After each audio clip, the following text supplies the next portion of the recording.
بیران و ئازانی خۆشەویست لە بەشی دووهەمی بەرنامەی بە بوێری ئەگەینەوە بە دیداری ئەوەی بەڕێز خۆشەویست لەگەڵ بەڕێز مامۆستا هاوڕێ محەممەد ئەمین بانگ خوازی ئیسلامی بەخێراتنی بەڕێز مامۆستاکەین. مامۆستا ئێمە لە ئەڵلقەکانی پێشوە باسی هەندێک لە معجزات و باسی هەندێک لە جیاوازی نێوان تەورات و ئنجیل ئەوانەمان کرد. لەم ئەڵلقەیەدا تیشک ئەخەینە سەر معجزەکانی قورئان. هەندێک لە ڕەخنەگران مەسەڵەن بۆ نمونەیەک لەوانە لە کتێبی الشخصیة المحەممەدیە مامۆر ڕەسافیدا ئەڵێ ئاەتەکانی قورئان لە سێ ئاەتدا یەکەم جار پێغەمبەری ئیسلام وتویەتی تەنها یەک سوورەتم بۆ بێنن، ئەمە لە سوورەتی یونوس ئاەتی 38. دوایی وای هەست کردووە کە خەڵکێک لەم سەردەمەیە ئەتوانێ سوورەتێکی وەک قورئان بنووسێت. بۆ نمونە کۆمەڵێک شاعیر هەبوون لە سەردەمی عەسری جاهیلیە کە بەوە ناسراون شاعیرەکانی سەردەمی جاهیلی، هەندێ لە شعریان نووسیوە بە هاوتای و هەندێک جار بگرە بە ئەفزەڵتریشی ئەزانن لە ئاەتەکانی قورئانیدا. بۆیە لە سوورەتێکەوە دوایی وتوێتی دە سوورەتم بۆ بهێنن، بۆی قورسی کالەیان و نەتوانن دە سوورەت. دوایی هاتووە وتوێتی قورئانێکم وەکو ئەوە بۆ بنووسن. ڕای تۆ لەسەر ئەم پرسیارەتیە؟ بسم الله الرحمن الرحيم. سپاسی جناب دەکەم. طبعا ڕای منی نایە و مەسەلەیە سەربەر و خوار کراوەتەوە، شتەکەوان نیە بەعەکسەوە ئاەتەکان هاتووەتە خوارەوە. یەکەم جار وتی ئەگەر ئەتوان قورئانێکی ئاوا بێنن، نەک بڵێ یەک سوورەت بێنن. یەکەم جار بە قورئان تەحەدای کردن، وتی وإن كنتم في ريب مما نزلنا على عبدنا فأتوا بسورة من مثله. بەڵام ڕەخنەگران ئەڵێن ئەمە وانە یەکەم جار بەمەوە دەستی پێ کردووە لە شوێنەکە شتیوان نەبووە. ئەڵێن ئەگەر وایە مەسەڵەن لەم ئەم ئاەتی مەکین نا قوربان گشتەکان باهینی ئەوە نیە، بەعەکسیەوەیە. یەکەم جار تەحەدای کردوتیان فأتوا بكتاب من مثل هذا، کتابێکی وەکم کتابە بێنن. لو اجتمعت الإنس والجن على أن يأتوا بمثل هذا القرآن لا يأتون بمثله ولو كان بعضهم لبعض ظهيرا. كتاب أخوها من هاتوا تآياتش. والله هرجع بيوتا كتاب وبصورتك جوتي كتاب خوشردنيار تبلي كتابك هين بكتاب يعني نسرة وبرنامج جوتي كتاب. شتيكي نمونيكي وكو ما بينن. خاي قلت تحداك أنت أجر همو إنس والجن بيكو كو ببنوا بيكو بتوع القرآن كي أو بينن لا يأتون بمثله ولو كان بعضهم لبعض ظهيرا. أجر همو يارمتي يكتريج بن همو مروفا كان همو بيكر شكوتنو شاعر وعالم وزانا همو تان بكونيك يلا يكن خيالي جنش تاني لك كافر كان هالباور فينيا ولا بيكر همو توان قرآن كوابين كناتو أنا جاروتي فاتوا بعشر بالسوري النوسي كتحدى كتاما ويق الروي كذنبو كذنيتو أني برقاري بيتوا أم جاروتي ده سورتي وقرآن بينن دعاء كذا سورة كشان نتواني جاوتي فأتوا بسورة من مثله وادعوا شهداءكم من دون الله إن كنتم صادقين. طبعا وي فأتوا بسورة من مثله لبداية سورة بقرة تعذل لما كوتشبوا مدينة لما كنت حدا يكدن بهم قرآن نبو بدا حدا يكدن بدا آيات نبو دعاء حدا يكدن بشي بيك سورة ده سورة كاني قرآن هربوها النكر عرب اخوان خوي الشرطي معجزة شيا كاك آمد جام معجزة من أجر يعني مثلا دوسي شرطي هيك أما بيوتي معجزة نخو هم قصيك بيناوتي معجزة تتحدى خلقي كاريكا كمروفيشي آساي ناتواني بيك واتن ناوازة أو بعام معجزة بس بو أوشتي بيبوتي معجزة كاريكي دستوسان كربيت خلق دستوسان كانت تواني لآسيا بيني مثلا بون من ببياويكي نخينواري دارتاش ونخينوارة بي بلام أجر تو أتواني مثلا بۆ نمونە ئەم نەخۆشم بۆ چاکەیتەوە ئەمە دۆم بۆ زیینوەکەیتەوە ئەمە اختصاصی ئەو نییە هەر عیلاقی بەوە نییە ینی ئەگەر داتاشێ هەستێ بە زیینوکردنەوەی مردوویەک یا بە چاکردنەوەی بڵێ نەشتینە باسی زیینوکردنەوە چاکردنەوەی چاوی نەخۆشێک دەردی نەخۆشێک بۆ ئەوە بێ بە معجیزە بۆ چونکەم کابرای عیلاقی بە دکتۆریەوە نیە و فریشی پێوەی نییە بەڵام ئەگەر دکتۆرێک هات عیلاجیەکێکی کرد بۆ ئەو ناڵێن معجیزەیە چونکەڵێن ئیشی خۆیەتی و چی خۆیە پسپۆڕی خۆیەتی تۆ ئەگەر تەحەدای قەومێکە کرد بێت تەحەدایان بکەی لە پسپۆڕەکەی خۆیانە کاتێک کە قورئان تەحەدای عەرەبەکە دەڵێ ئەوە بێنن بۆ من تەحەدا نیە لە ناحی بەلاغیەوە کابرای کورد ئەمڕۆ شعری عەرەبی بۆ بخوێنیتەوە لەگەڵ قورئانی بۆ بخوێنیتەوە لەوانەیە نەزانێ فەرقی بکە بۆ من تەحەدا نییە بۆ عەرەبەکە تەحەدایە کە خۆی خاوەنی ئەو زمانەیە و خۆی شعری عەرەبی داهێنا و وەزن و قافیەکانی داناوە ئەو ئەزانێت کە ئەم قورئانە عیلاقی بۆ نییە ئەمە تەنها بۆ عەرەبەکان لەم سەردەمەیە ناحی بەلاغی ئەڵێم ناحی بەلاغی بۆ منیش کوردم بەتوانم فێری عەرەبی بمە و حەقە تێبگەم ئەو معجازە تێبگەم من کوردێکم مامۆسایەکی کوردم من هەموو جارە قسەیەکە وەڵام باوەڕ ناکەم مامۆسای عەرەبی هەبێ باوەڕی بەخوا نەبێ باوەڕی بە قورئان نەبێ بۆ چونکە هیچ کەس عەرەبی خوێند فەرقی زۆر بە ئاسانی بینی قورئان و باقی قسەی عەرەبەکە ئەزانێ کامە قسەی ئەوە نییە ئێمە لە چییە یعنی بۆ نمونە هەر لە شێوازی سیاغەتی موشانەیە مەسەن بۆ نمونە قڕیشەکان دایمی خۆی پێغەمبەر صلی الله علیه و سلم هات لە کاتێکە کەیتە ئەو پڕی بێدەسەڵاتی و زەعیفی بووە هاو لە لای کەعبە نوێژ کرد بەدەی بەس قورئانی خوێن کۆمەڵە مناڵەورتکان بۆ دانابوو لە دەوری نەیانە هێش هەر خەڵکی پاتایە بەربارانیانە کرد هەچ کەسێکیش لە دەروی شار پاتایە پێشەکتۆر ئاگداریانە کردو پێش شتێکمان هەیە ناوی محەممەیە قسەیەکە لە خۆی خەڵک هینەکە سحر بازە جادوگەرە درۆزنە شێتە ئەنوە ئەشکاڵم قسانیان پێوت نەچن بەلایە ڕۆژێک کابرایەکی عرابی هاو بە سواری وشترەکەیەوە تەسەوریان نەکرد بێتە لای پێغەمبەر صلی الله علیه و سلم هاتە لای کەعبە پێغەمبەر صلی الله علیه و سلم لەو کاتەیە قورئانی خوێند نوێژ کرد و بەدەی بەس قورئانی خوێند ئەوە جەماعەتی قوڕیشی سەیرەکەن هەر ئاوی گوێ شل کرد و هاتە لایەوە گوێی لێ کرد گوێی لێ بۆ ئاەتەی خوێندەوە کە فەرمێ ئەزیفەتی الآزیفە ليس لها من دون الله كاشفة أفمن هذا الحديث تعجبون وتضحكون ولا تبكون وأنتم سامدون فاسجدوا لله واعبدوا هل هات أخوانه ولا سواري واشتكي وسجديكي بو بيغمبر برصاص أبو جهل جماعة راك أو بينو كامرة سجدي وبو شبر سجدت لبلاغته سجدت لفصاحتي سجدت بو بلاغته وفصاحته برقصي بشرني والله شو بيوا أم قصي إيمانية أم قصة هل عربيشة ئەمەیە قوربان کابرای عەرەب بە سەلیقەی خۆی ئەمە فەرق پێکە بەس کوردێک لەوانەیە بڵێ جا ئەوە چییە بەلاغەکەی موعجیزەیە بەلاغەکەی ئەوەیە خوای گەورە بۆی ئەوانەیە قسانە نەکەن معجزەی کەی تێداناوە لە قورئان و بازاری قورئان تەنها بەس معجزەی بەلاغی هەیە نەخێ زۆری ترە بەڵام ئێمە لەسەر ئەم تەوەرەیە ئەڕۆین کاتمان هەبێت لەسەر ئەوەی تریش یعنی لە ئێستاشە تۆ ڕات وایە وەکو هەندێک لە ڕخنەگران ئەڵێن ئێستاش کەسێک ناتوانێت ئاەتێکی قورئانی بنووسێت قوربان تازەترین تاقیکردنەوە کە ویستیان تەحەدای قورئان بکەن کابرایەکی کورد کردی کابرایەکی کوردی خەڵکی و پشدەری خۆمان ئاخر جار کتێبێکی نووسی کتاب الله آخر ما أنزل بعد القورآن پێم وا بێ زانکۆی سەلاح الدینیش بۆی چاپ کرد لە ساڵی 1992 لە یادم چکە من تەبعێکمە نووسرا بوو زانکۆی چاپخانە زانکۆی سەلاح الدین بۆی چاپ کرد ادعای پێغەمبەرایەتێک نووسرا بوو کتاب الله آخر ما أنزل بعد القورآن آخر كتاب كان دوای قورآن دابەزیوە تەخوا ئەمە تازەترین کەس بوو تەحەدای قورئانی وەزە بناوی پیانە و شێخ مستەفایان پێوت لە مەنتقەی پشدەری خۆمان یەکی لە سوورەتەکانی تیا بوو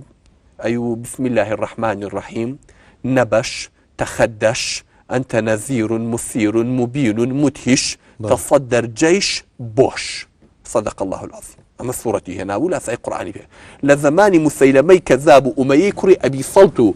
أسودي عنسي سجاح طليحي أسدي وكحل الجاري في غمرة أبو ندعي في غمراتي ولا سأي أبي أنا كدوا حتى كو أمثر دمي خوش ماني لقرأ بك تهذتي نفر من أقام لي بكردوا ويسوتي هني قرآن بكات يعني يوتي يكي سورة كاني اللهم إني أسألك زمام وزارة الخارجية اللهم إني أسألك وزارة المالية من سورة كان لآية كان ترى ماذا يكون مصيري في روسيا مستقبلا كومال خزع بلات وخيالات بهاتهم كابلا لخو دارشتو كتاب الله آخر ما أنزل بعد القرآن جورتين دزقا وشابماني علميش دا كردو ثارات شابي بكات أما شاب كاتو بلاي كاتو لنا خلقا ما بس نبيو يتحدى كني قرآن كراوية بيغمبر صلى الله عليه وسلم قيامة الله اللي دوي منه حتى كو سيدانا نفر دعي بيغمبراتك بلام هربو مثل ناوي هنا أمية بن أبي الصلت إيه أجر سير شيء أمشي عليه بكين إله العالمين وكل الأرض يعني سير أكيد إيه أمشي على حندي لرخنا كان ألين إيه دعي بو بآياتك يا قرآن إيه مثلا بو نمونا ورب الراسيات من جبال بناها وأبتنا سبعا شدادا أم ديرا القرآن أنا هي أم شعرا على بيش قرآن نسراوة شكو أما تاريخ حياتك أجر مزاني شاعرة أو شاعرك مخضرمة فتي لجاني بيش إسلام بو فتيش لسدين بيغمر صلى الله عليه وسلم صالي بينجي هجيا كوتشي دواي كدوا لا ڕۆیشتە بۆ دیمەشق و قەنەعەتیشی وا بووە کە قەنەعەت بێنێ بە پێغەمبەر بەڵام کاتێتەوە سەیرێکی لێ لە هەمی خاڵ و خاڵۆزای کوژا لە شەڕ لە بەرامبەر بووە کە پەشیمان بۆ ئینەکەی نەکرد ئەوە دوای ئەو پیان وتیان کاکی برا تۆ شاعری ئەمەی تۆ لە هەمومان عاقڵتر و قسە زانتی ئەدوو قسەمان بۆ بکەم محەممەد تەحەدامانەکە کەسمان نەماتوانانی ڕەدێکی بینەوە ئادەم زین تو قورئانێکی وامان بۆ بێنە خۆ هەرچی شاعیر بۆ تەکلیفە لە هەر هەمیان کرد بۆ شتێکی وا بوو ڕای بەڕێز مشتەکە ناڵم هەر عکسکردنەوە دیسان و جاری کە چۆن تەرتیبی ئاەتەکانەوەی کە ڕەصافی وتە لە پێشە تەحەدای کرد بە سوورەتی دوای کردوێتی بەدە من وتم نەخێر بە عکسەوەیە تەحەدا بە هەموو قورئان بوو پاشان بەدە سوورەت و دوایی بە سوورەتی دوای ئەمە قوربانیان لەسەر ئاەتەکان وەریگرتو خۆ ئەویش و مسەیلەمەی کەزاویش و هەمووش هەر لە ئاەتەکان شتیان وەرەگرت بەڵام پێت وایە ئەمە لێکچوونێک هەیە لە نێوانی ئەم شعرا ئەمە خۆی دان ئەمە تەحەدای پێغەمبەری پێغەمبەر من جەتوانم وەکو تۆ قسەکانی تۆ بێنم ئەو شعرانی نووسی و شعرەکانی و هەموو بوو کەسیش بەحسابی هیچی بۆ نەکرد ئەمە لە فەرزێک کاگەرواشی وتبێ چونکە بۆ معلوماتی پێ بڵێم ڕیوایەتی ئەم شعرانە هەر هەموو لە سەردەمی ئەمەویەکانە شعر نەنووسرا بۆ ئەمانە نەنووسرا بۆ بەڵکو لە سنگی عەرەبەکانە لە سەردەمی ئەوەکانە دوو زەلامەیەکیان بە ناوی حماد عجرت یەکیان بە ناوی خەلەف الأحمر ئەم دوانە سێ بەشی ئەو شعرانی کە پێوتێ شعری سەردەمی جاهیلیەت و ئیسلام ئەم دوانە دروستیان کردووە خۆیان دایان ناوە تەکلیفیان لێ کرد و پارەیانیانە شعرێکمان بۆ بڵێ بۆ ئەوە تەنانەت بۆ قەواعید و کاتی وە بۆ علمی قەواعید دابنێن پارێکیانیانێ ئەتخوا دیێڕە شعرم بۆ بڵێ ئەم شتە شازەی تیا بێ من بۆی بیکەم بە قانون لە زمانی عەرەبیە مەدرسەی بەسڕیەکان دژی کوفیەکان ئەمە شتێکە ئەچ کەسێ لە ئەدەبی عەرەبی بخوێنێ گاڵتەی بەم شتانەیە کە بڵێ قورئان لەمی وەرگرتووە چونکە ئەزانێ ئەم پیاوە لە زمانی خۆی نەیوێراوە تەحەدایە بکە باشە مادام وا بێ ئەمە بۆیە کە ئەڵێم ئەمە مەشکوکە جارێ هەر مەشکوکە جارێکە مەشکوکیش نەبێ من لە دوای ئەوەی کە هین بووە ئەمەی وەرگرتووە بەدەمەی کە من پێ دەڵێم مەشکوکە تا خۆیتم تەحەدای نەکردو ئەمە خۆی هەیە نەیوێراوە بڵێ من تەحەدای محەممەدەکەم ئاوەرە مشتێکی وا دێنم لە هەموو سەبەبەکان بۆ مەشکوکێتی ئەمە چییە ئەوەی پێغەمبەر صلی الله علیه و سلم هاتۆ باسی لاسای سوورەتی مەریەم بۆ کاتەوە هاتو لە جاتی ئاەتەکانی سوورەتی مەریەم ئەمە بۆ دروست شعرەکەیان وەکو بەڵێ ئەگەر پێغەمبەر صلی الله علیه و سلم لەمی وەرگرتە هەمووان و دابەزەوە شعرەکەی ئومەی کوڕی ئەبی سەڵتە بەڵام بەعکسەوە خەڵک بە ئومەیان و ناماقوڵی کە دابەزەوە کەلامەکەی خوا تۆ ناتوانانی هینی لەگەڵا بکەیت کەس بە پێغەمبەری نەوت تۆ لاسای شعری ئەوەکەیتەوە تێگەی بەڵام ئومەی کوڕی ئەبی سەڵت کە خۆی هاتووە ئەوێت شتێک بکات لاسایی قورئانی پێ بکاتەوە من پێم وایە کە ئەم شعرە هەر ئەسڵەن درۆی لەبەر یەک سەبەبی بەسیط ئەو معلوماتی لە سوورەتی مەریەمایە باسی وا کە عیسا عەبدی خوایە کوڕی خوا نییە و باسی وا کە عیسا باوکی نەبووە مخالفی ئەوەیە کە ئومەی کوڕی ئەبی سەڵ لە لای مەسیحەکان وەریگرت و باوەڕی پێ بوو مخالفی هەموو کتێبی مەسیحەکانیشە يعني اگر ئەمە شعری ئومەی ئەبی سەڵ وایە ئەوایە پێش ئیسلام بیوتایە ئەبیای بیوتایە کە مەریەم کە عیسا کوڕی یوسفی دارتاشە ئەڵێن ڕخنەکەکان ئەڵێن قورئان یاخود محەممەد بووک پێغەمبەر هاتووە ئەمەی وەرگرتو تۆزی دەستکاری کردو بۆی تەواو لەو نەچێ باش ئەم پیا مهمانە خۆیان ئەمە بۆچی کەفی هەڵینایە ئەمان لە دوای 1400 ساڵم حقیقەتیان بۆ دەرکەوت بۆ ئومەی کوڕی ئەبی سەڵ نەهاو دەستکا بە چای محەممەدا خۆی هاو یەکەم کەس شایەتمانی پێنا ئەی بۆ نەهاو دەستکا بە چای محەممەد بڵێت تۆ درۆکەی و شعری منە برای بەڕێزم ئەمە ئەوان دوای ئەوەی کە هەڵگەڕایەوە لە ئیسلام وتیان دە ئازا بە شتێکی وامان بۆ دروستکە ئەوی شاد ئەمە وتی ئەوتی توانم وتی هەر وەکو سوورەتەکانی ئەو بۆ دروستکە ئەمە لاسای سوورەتی مەریەمی کردەوە بڵێ تێگەی ئەگەر ئەمە هی پێش ئیسلام بووایە ئەبوایە بیوتایە ئیسا کوڕی یوسفە چونکە هیچ معلوماتیانەوە بەس قورئان یەکەم کتێبە کە هاتوۆتە خوارەوەڵە ئیسا باوکی نییە و توتی من عەبدوڵڵاه ئەوانەیان و ئابوو ئیبن ڕوح القودس تێگەی ئەگەر ئەمە وای بووتە هەموو جەزیرەی عەرەبی دەنگایەتەوە ئومەی کوڕی ئەبی سەڵت کە دیعای مەسیحیەت و ئەهلی کتابەکە هەنگە کەسیش بە حەنەفیەکان یەزانن بە موحیدەکان یەزانن قسەیەکی کردووە لەسەر ئیسا هەموو دار و بەردەنگیاوە چونکە کاتە شعر وەکو ئەعلامی ئەمڕۆ بڵاو بۆ چۆن تەلەڤیزیۆنیان بازارێکشان هەبوو بازاریان هەبوو ئەی بۆ زەلامێنەوەی کاکە ئەو قسەی لەکوێوە هێناوە ئەو قسەی پێغەمبەر صلی الله علیه و سلم خوا لە قورئانە بۆی ناردووە دوایی کە ئەوتی ئومەیە کە هاتووە لاسایی ئەوە کاتەوە نەک ئەو مسەیلەمەی کەذاب فێری شعرەکانی بکەی کە هەمووی بە دیعای قورئانی پێکە هەموو شعرە کەلیماتی قورئانی ناو بووی لاسایی ئەو کاتەوە خۆ پێشەوە یەک کەلیمەی نەبووە باشە ئەگەر پرسیارەکە وا لێ بکەینەوە هەندێ لە خەڵکانی تر کە ڕەخنە ئەگرن ئەڵێن فەرموو شعرێک لەم سەردەمەیان نووسراوە ئەگەر یەکێک بێت ئێستا مەسەرەن ئاەتێک یا سوورەتێک یا چەند سوورەتێک وەکو قورئان بنووسێ هەموو خەڵک پێی ئەڵێ کاکە جا ئەمە هەمووی لەناو قورئانە هەیە ئەوە فلان دێڕەت و فلان ئاەتت لەوێ بردووە فلان وشەت لەوێ بردووە و ڕێکت خستۆ و تێکەڵ چێشت کردو و کردوتە بە سوورەت بە ئاەت کەواتە تۆ لاسایی قورئانێک کردوتەوە ئەگەریش وەکو ئەو نەبێت ئەو کاتە ئەڵێن اما كواكو قران وكو قران نيه يعني ام باساوه هميشه الين مثلا زانيان اسلامي دين بم باساوه ولامي ام زورا بسيران ادنو اگر لو بتسي الين اما لو دزي اگر لو نتسيت الين اما وكو قران نيه كواتو نتواني وكو قران بنسي قران قصيك كوكو عرباتي تدخلي شيء دكتور يبك اقول لك يا اخوي اديب والشاعر بيظاني فرق بين القران والشعر شيء اظاني الشعر وزني خوي هي وقافي خوي قران وزني هي ونقافي الراس بلي بشعر بليغه راس بلي ام قصيش بليغه راس بلي قرانش بلاغه شتي نسبه الى قيبه ونيه بلاغه روان بيجي يعني جوانترين تعبير بين كومالك زور معناه كوكي تقول كومالي وشي جوانا كواهشتكي غريب وناموت يعني به قصيكي جوان بعيبار نكري قصيكي عيبار يعني لنا اما انا بغلط وادي غلطتي عيبيتي بقري سهل لم شعرانه ام شاعر رخنا لو قري لا ام كومال عيبيتي اما قصه كانت اما وزنكينا طا اما قافيكينا طا اما ويوا قران ما نيني برا قران شتيك بيكاتكي جيالو اما حتى سي قطب جيرته ولا من تشوفوا امريكا لنا بابور كابو لأنه بابورك أبو نجي جمعة هذا بيشوا وتاني نجي جمعة ما بوبكا تي مش بحسابي ويك ما مسايكي زانكم وما أنا وتي ثام نجي جمعة كنت خلكي ناو بابورك مسيحيتي أبو خلكي كتاب ولا ما كوب السينما نشكرنا أنا كده كوتارك ما خنو تي دعاء كليب ومؤافرتي كعشان مكون مسيحيك أمريكي بو وتي ذول مش معجب بو عبادته بو هنا بس خايك برسيار بلا جنابه وتنفرموا وتي وبوشي بدو لغة قصة ذكرت والله كوي بدو لغة تباه بدو لغة ومن دقتي فونتيكي قصة كانت مياه هاتش أنا من لغتي ونازع مفهماني عربي بس تو بدو لغة قصة ذكر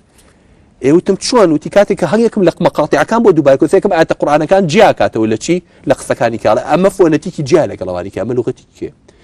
مع العلم يجز مانيشا عفرتي أجنبي أو حسني بي أكاد بو كيف علمي بلاغة بخيري خو ما علم انجليزي ام بدو كلمة بي خما بردن بلا ما بلاغة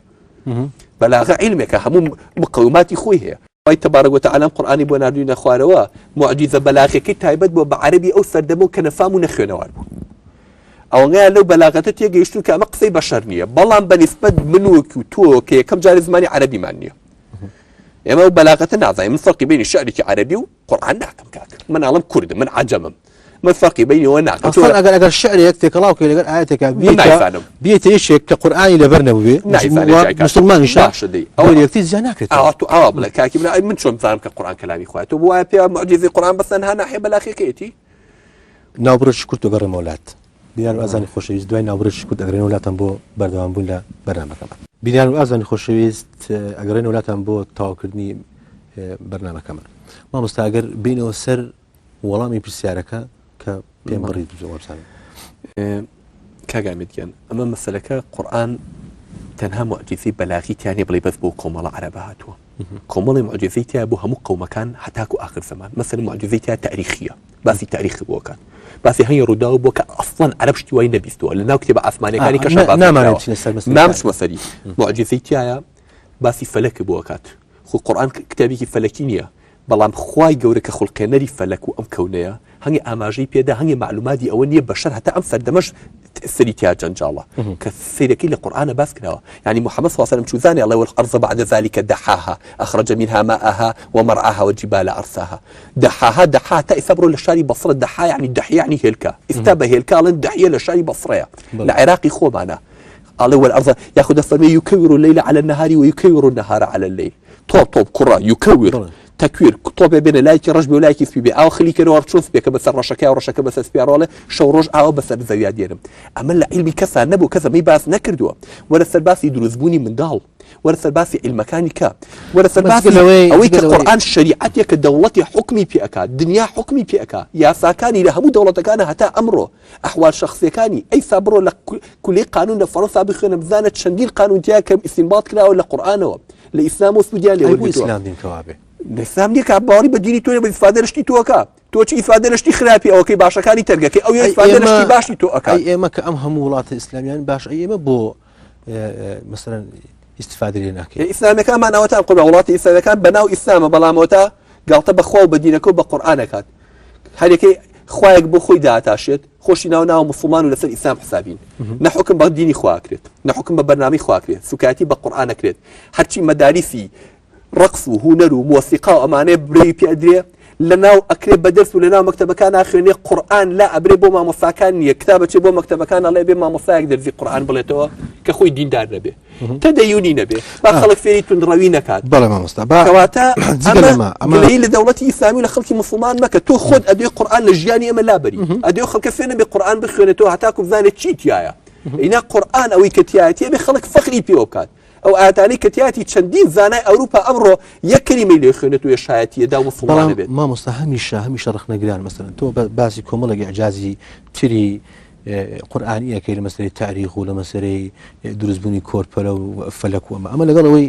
لە تەورەیەکانی داهاتوودا ئێمە بەرنامەمان لەسەر ئەوە هەیە بەڵام لەم بەرنامەیە بۆ کەمی کاتی بەرنامەکەمان ناتوانین قسەمان لەسەر بەلاغەت کرد زۆرێک لە لەوانەی کە زمانزانن زمانی عەرەبیشن پێیان وایە نەقسی بەلاغی هەیە لە قورئانە بۆ نمونە ئەگەر بەیەکەوە سەرێکی ئەم دیوەنە بکەین ئەحمەد قەبانچی ئەگەر برادرانی کۆنترۆڵ بۆمان ئامادە بکەن من منشاق أو متمرد أحد الأخوة ئەحمەد قەبەنچی لە ساڵی 1950 لە خێزانێکی ناوداری ئاینی لە شاری نەجەف لەدایک بووە. ئەحمەد قەبەنچی لە تەمەنی منداڵیدا دراوەتە بەر خوێندنی ئاینی دوایەوەی قۆناغەکانی خوێندن بە سەرکەوتووی لە حەوزی زانستی و ئاینیدا تەواو دەکات لە خوێندنگەی فەرمی حکومی عێراق لە ڕێگای سید محەممەد باقر سەدر دەچێتە ئێران هەر لە ئێراندا لێکۆڵینەوەی دەرەکی ئاینی تەواو دەکات دوایەوەی گفتوگۆ لەگەڵ چەندین زانای ئاینی ناودار دەکات دەبێتە خاوەن فکر و فەلسەفەیەکی جیاواز لە زانە ئاینیەکانی تری ئیسلام کە دوجار چەندین کتێب و وتار و راپۆرت دەخاتە نێو کتێبخانەی ئیسلامیەوە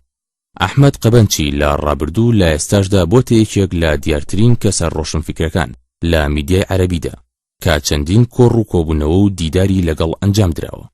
هەندێک کەس پیان وایە لەبەرەوەی ئەحمەد قەبەنچی هەم کەسێکی زمانزانە و هەمیش لە هەڵسەنگاندنی دەقەکان وەک فکر و عەقلانیەت و خوێندنەوەی لیبرالیانە بۆ دەقەکان مافی ئەوەی هەیە کە ڕەخنەگر بێت ئەو کەسێکە هەندێک جار بە ترسناکترین ڕەخنەگری فکر و فەلسەفی ئەژمار دەکرێت چونکە زۆرێک لە ڕەخنەکانی لەسەر فکر و فەلسەفە و ویژدان و عەقڵ بنیاد ئەنێت بۆیە لێرەدا دەمانەوێت دیمەنێک لە بەراوردکارەکانی بەڕێزی ببینین و ڕاو بۆچوونی بەڕێز مامۆستا هاوڕێش سەبارەت بە دیمەنەکە وەربگرین بەڵام ئەوەی کە لە هەموو شتێک گرنگترە ئەوەیە کە پێشکەشکار و ئامادەکاری بەرنامە ئەحمەد قەبەنچی لە دەرەوەی مەسەب و ئاین ئەناسێنێت وەک ڕەخنەگر هەروەک ئەحمەد قەبەنچی خۆشی وا دەڵێت ئەو ڕەخنەی لە کۆی ئاینەکان و گشت مەسهەبەکان هەیە بلاغية يعني ليس من البشر نأتي إلى كشواهد أن هذه الشاهد الرابع الرد الرابع أن المسلمين أتوا بمثل القرآن وأتوا بأفضل من القرآن لكن ماذا؟ لكن لم يتحدوا القرآن يخافون أي واحد يقول أنا أفضل من القرآن يقتل والشاهد إحنا كحياديين يجب أن ندرس الدين من خارج الدين إذا أردنا أن نصل للحقيقة المشكلة كما يقول الدكتور سروش أن ليس فقط العلم في الصغر كالنقش في الحجر يقول العقيدة في الصغر كالنقش في الحجر العقيدة من الصبح من الطفولة هذا الطفل يرى أن أبوه وأمه يقبلون القرآن يخلوه على رأسهم أنه هذا من الله هذا كلام الله كذا إلى أن يكبر ويسمع هذا التلقين الدائم هذا التلقين يذهب ويختلط بدمه وروحه وجسده فيمنع أي تفكير عقلاني بهذا القرآن وإلا أنا في هذه الحلقات النقدية نريد كشف الحقائق ونريد أن نكون على بينة من ديننا فيجب أن نسلط الأضواء على معتقداتنا. هل هذا القرآن كما لقنونا أنه كلام الله؟ وهل لا يمكن لبشر أن يأتي بمثله؟ أنا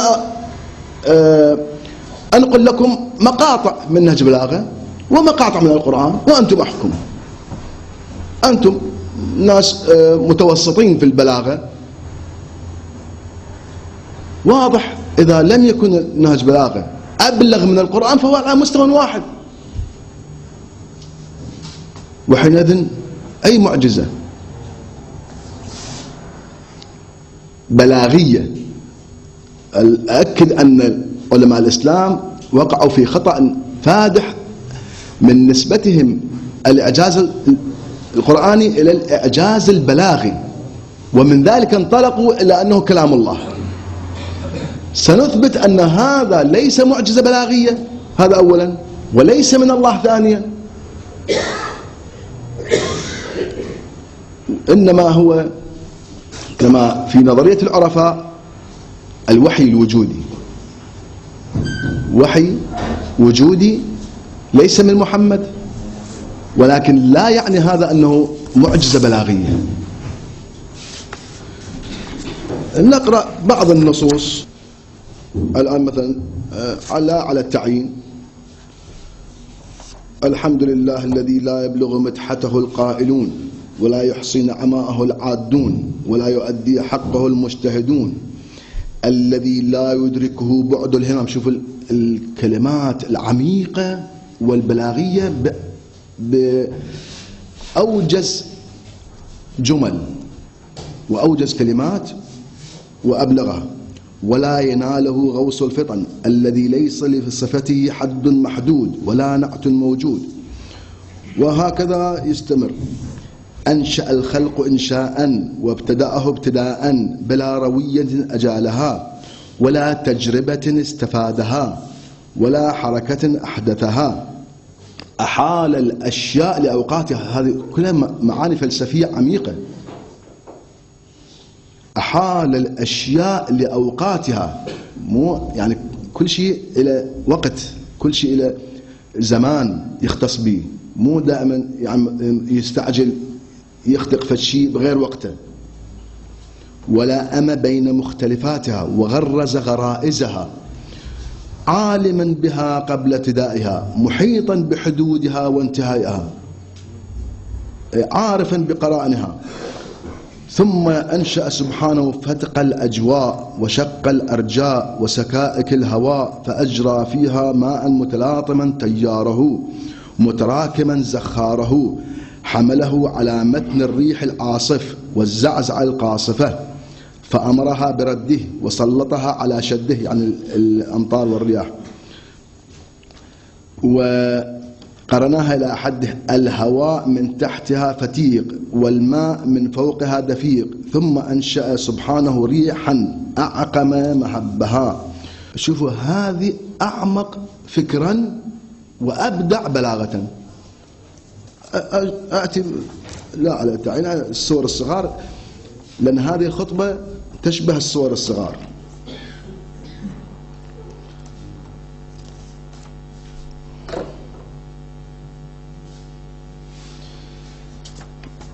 مثلا: ويل لكل همزة لمزة الذي جمع مالا وعدده يحسب أن ماله أخلده كلا لينبذن في الحطمة.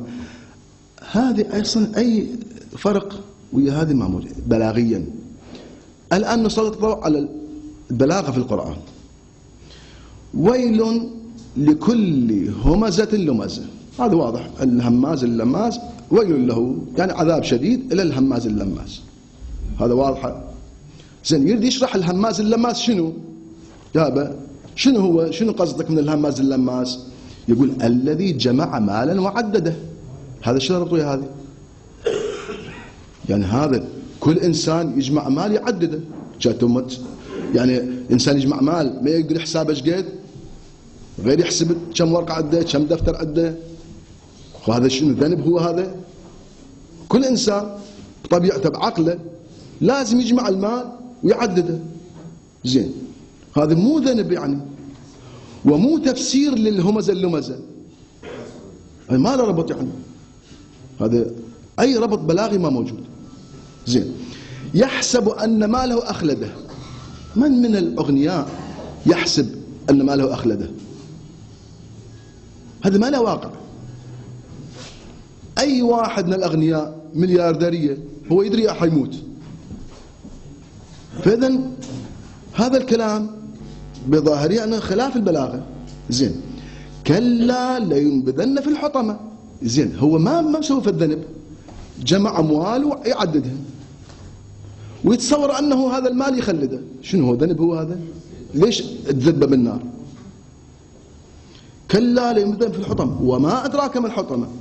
نار الله الموقدة. من أول قول نار الله الموقدة خلصنا. كلا لينبذن في الحطمة وما أدراك ما الحطمة نار الله الموقدة، ما هي؟ التي تطلع على الأفئدة إنها عليهم مؤصدة، يعني سجن مؤصد. بس هو بالنار بعد شيء يحتاج سد الباب، لو افتتح الباب هو بالنار. زين، المشكلة هنا في عمد ممددة، يعني هي النار في عمد ممددة، لو هو في عمد ممدد ما افتهمنا. الظاهر أنها عليهم مؤصدة في عمد ممددة، يعني النار ممددة مو هو. يعني يقول لو يقول هو ممدد في النار معقولة،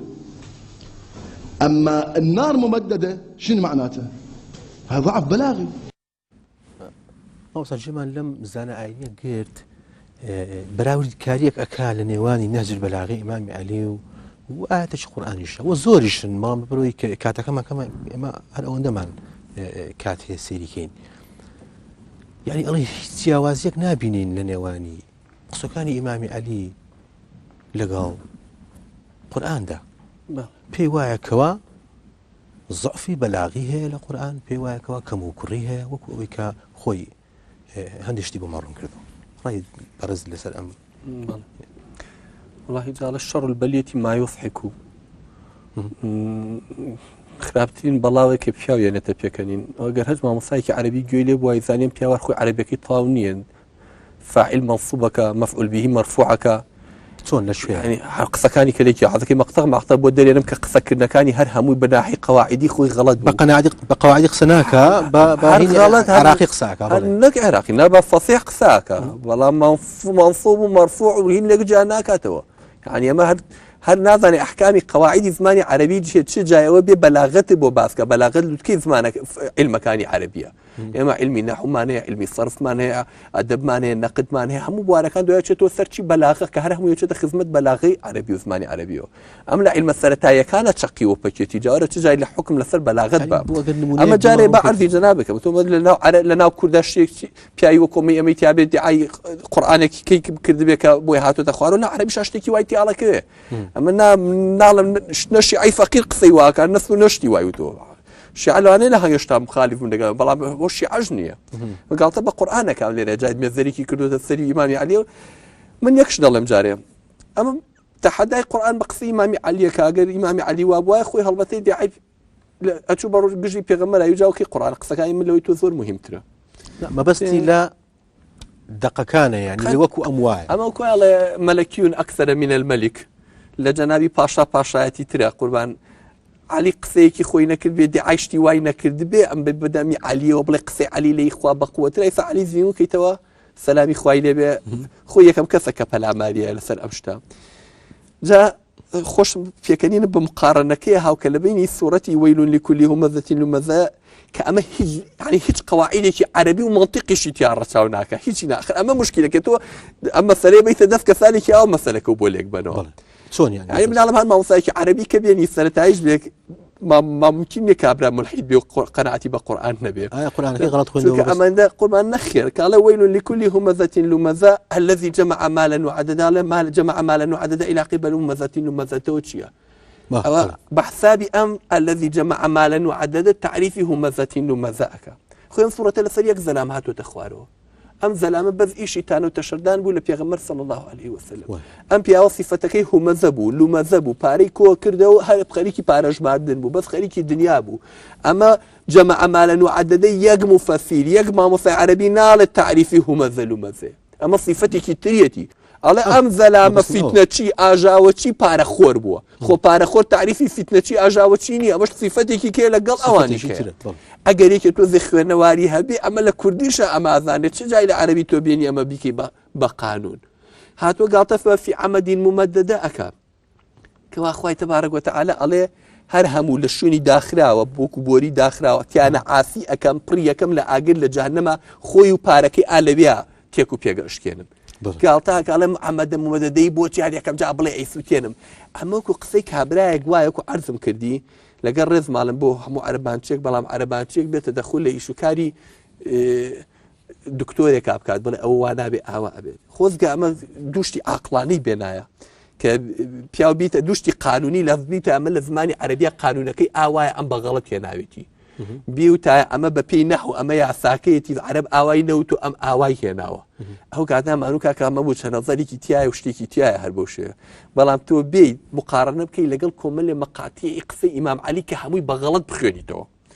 کە بەغەڵەت بیخوێنیتەوە قسەکانی ئیمام عەلی هەمووی حەزەکەی لێکی بەرکەلیەوە بەکەنێ پێ بڵە مەقاتەکانی لێکی عەرابەکانی بەڵە قسەکانی خۆی علمی نەحو چییە علم أواخر الكلم أخيري وشكانه كبزاني خوي هم عربي كلا سنة أويا مرفوع منصوب نكي منصوب إساتو ولا شيء مثلا بقول منى هم زماني عربي كلمة كمان هي آية كمان هي إنما يخشى الله من عباده العلماء إنما يخشى الله كلمة الله بيتشي بيو بيت فتحي بيو بيقولوا يا كانت شيء لفظي الله مفعول به شيء الأخوات ارفع على المكان دور توظم بخرسر الله كفتحك بخرسر علماء يعني خوال عالم كانت ترسين أعوذ بالله حرق سكوكر بكفر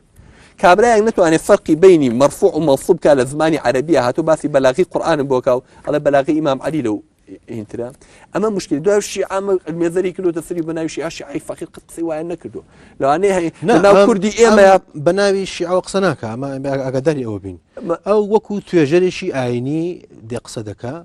علي فقير خوي قد يدعي نكردو إن منافسي نك منافسي قرآن كمنافسي حديثي بيغمبر صلى الله عليه وسلم تلبي مالي بيغمبر بوا لسرد في قرآن ودين فير بوا إسا أنبي ولا سكاني إمامي علي منافسي قرآني بيكري أصلا ناجل بلاغي كأول بوشي أي كان لنا علماء كان هتاكو إسا كان مخالف النسل كآية مؤلفي أو الشريف الرضية مرتضية حل سن نسرع وكا خلافه لسري تبي معارضي قرآني بيبكي إمامي علي إمامي كي جوره بوا قصة كان جوان بوا تسيب بيغمرك صلى الله عليه وسلم هذم كابراء بوا غير حديث يجنيه تشجع القرآن تشجع هذم قارين مثلا بيغمر صلى الله عليه وسلم دعاء هي دزبر زكاته بو عثمان اللهم إني أعوذ بك من جهد البلاء ودرك الشقاء وسوء القضاء وشماتة الأعداء وعضال الداء مثلا كي مسجعه لحديث بيغمر صلى الله عليه وسلم أيش مقطعي كده أنا لقيت جنيته مقصي إخوة قصي بيغمر صلى الله عليه وسلم حج كسر شارع ذابق قصي بيغمر جاكاته لقرآن بسي أخي أويكم بيدالن بلاغي قرآن جاء لقل بلاغي حديث بيغمر صلى الله عليه وسلم أوي بيغمر صلى الله عليه وسلم توانيش تيكيو كود رزقي وكو قصكي علي بيوتي السجع أم سجعيك يك بدويك أي جني مثلا إمامي علي دعاي أما زاني الإسلام هاتون أم تصنيفيان كدو لحق أم تصنيف وانية آخر ذي قربان يعني هم بيدال ما قالوا زانا بوايا زاني عربيك بصعيب خيرتو ما بكسي هسي زمان هني اللغة بيت قربان للسردمي أما بيكانا شوار عالمي لغة كوبونو وتي هم قرآنات شي عالم شواري ملحد بون والله بقصي كردي خومان أمرك بخلق بعثك بيك كماني بهيج نبي الله ملحدة وانيا شوار عالم كوبونو كوا قرآن يأكل بشوار بشو موسمي حجبو عربي كان بيانالن الشعوبية كانوا عليك بلين عرب نبونو هاتونا تناويني عرب وخوان بعلمي جورد أنا لازماني عربية قرآن يأكل بشوار بشو يعني الصالك أم حلانا إيما لما موسمي حاجة ليرة كوبينو هدي كذا تشي رخني لقرآن قلتوا لو بشي خويا قرآن يأكل بشوار بشو ومحالوك يشتكي كي وادروس كان تحداني اللي معقولية تحداها مو بشرية تقريبا القرآن كي أوابين صالو دو هاتنا وهر شواريان هل يكان بديار يقعد لآيات كان قرآن ودانشتو من أم قصيالة زورتو القرآن خوش هل يكان بديار يقعد لآيات كان قرآن ودانشتو من يخشد بجناب طلب كاكو عرض وقزنية معقولة كابرايكي نخيو نوار 1400 صالة تحداكية أمرش كلابي بو همو دنيا بلا عادي قرآن كي وابينه ومنافسي ومني بيبكا هزار كذا بختي خوي تاقي كردوا هزار كذا أم بختي خوي تاقي كردوا بو معلوماتي عرضي جنابكم مدود رقم كان ما بسالكم هي بله لسه المسألة مرفوع منصوب أما بسالة كرت لكتابي هذا القرآن المعصوم ضل برزكرنوي معطوف بالضمة لسر منصوب لسورة مائدة ده إن الذين آمنوا والذين هادوا والصابئون الله أما وابيوزد بو كمعطوف ناوك للرزمان عربي ده فتحي لسر بيت هل وكتسون هل سورة البقرة همان هين دوباره بوتوا بوبا والصابئين يعني إن الذين آمنوا والذين هادوا والصابئون لا أما واحدوا لا سورة مائدة بلام لبقرة همان شت صابئون بوبا صابئين يعني أما أريبون شي همان آية